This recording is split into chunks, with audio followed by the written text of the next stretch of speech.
আসসালামু আলাইকুম সবাইকে। আজকে চলে এলাম আমার আরও একটি নতুন ভিডিও নিয়ে।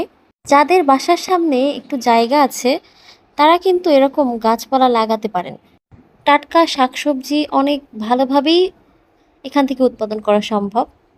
আমাদের তো প্রতি বছরই এখানে সিমের সময় সিম, এখানে এই গাছটা হচ্ছে ওল গাছ, যদিও এটা আমি আগে চিনতাম না। গাছটা কিন্তু দেখতে অনেক সুন্দর। আমি তো বলতেছিলাম যে এই গাছটা দিয়ে কিন্তু অনেক সুন্দর করে ডেকোরেশন করা যায় বাড়ির চারিপাশটা। ওল খাইতে যেমন মজা, ওলের গাছটা যে এত সুন্দর হবে আমি সত্যিই কখনো ভাবিনি। এই ভিডিওটা বেশ কয়েকদিন আগে করা। এখন আমাদের এই কুমড়ো গাছটা অনেক বড় হয়ে গিয়েছে, এমনকি ফুলও এসে গিয়েছে। আর এখানে অনেকগুলা শাক লাগানো হয়েছিল, লাল শাক, সবুজ শাক।